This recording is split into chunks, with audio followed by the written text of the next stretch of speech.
ಬಾಗಲಕೋಟೆ ಜಿಲ್ಲೆಯ ಜಮಖಂಡಿ ನಗರದಲ್ಲಿ ಮಾನವೀಯತೆ ಮೆರೆದ ಸಾಮಾಜಿಕ ಕಾರ್ಯಕರ್ತರು ಹಾಗೂ ಗೋ ರಕ್ಷಕರು ಸಾವು ಬದುಕಿನ ನಡುವೆ ಒದ್ದಾಡ್ತಾ ಇದ್ದ ಆಕಳನ್ನ ರಕ್ಷಿಸಿ ಮಾದರಿಯಾಗಿದ್ದಾರೆ.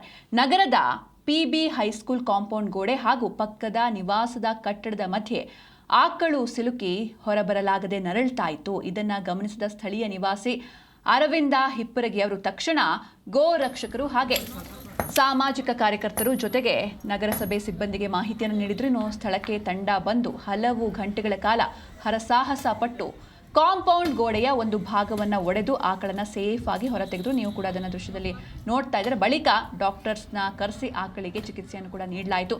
ಈ ರಕ್ಷಣಾ ಕಾರ್ಯಾಚರಣೆಯಲ್ಲಿ ಅರವಿಂದ ಹಿಪ್ಪರಗಿ, ಆದಿತ್ಯ ಹಿಪ್ಪರಗಿ, ರಾಕೇಶ್ ಗಾಯಕವಾಡ, ಸಂಗಮೇಶ ಬಿಳ್ಳೂರ, ಆದರ್ಶ ಹಿಪ್ಪರಗಿ, ನಗರಸಭೆ ಸಿಬ್ಬಂದಿ ರಾಘು ಕಡಕೋಳ, ನೇಹರು ಘಾಟಗ, ರಾಹುಲ್ ಘಾಟಗೆ ಹಾಗೆ ಸಾಬು ಮಾದರ, ಮಲ್ಲು ಪರಲಂಕಿ, ಎಸ್ಟಿಎಂಸಿ ಸದಸ್ಯ ಪ್ರಕಾಶ್ ಅರಕೇರಿ, ಸುನೀಲ್ ಪವಾರ, ಗೋ ರಕ್ಷಕರಾದ ಕಿರಣ ಮೇಟಿ, ವಿನಾಯಕ ಗವಳಿ ಸೇರಿದಂತೆ ಹಲವರು ಭಾಗವಹಿಸಿದ್ರು. ಸ್ಥಳೀಯರ ಸಮಯೋಚಿತ ಕಾರ್ಯಾಚರಣೆಯಿಂದ ಆಕಳ ಜೀವ ಉಳಿದಿದ್ದು ಸಾರ್ವಜನಿಕರು ಅವರ ಮಾನವೀಯ ಸೇವೆಯನ್ನ ಶ್ಲಾಘಿಸಿದ್ದಾರೆ.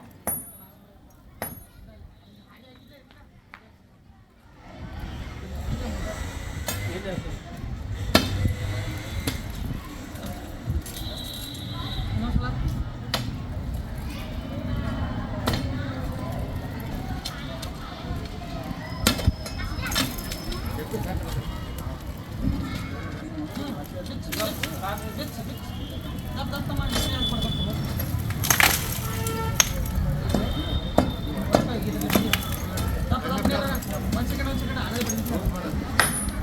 second.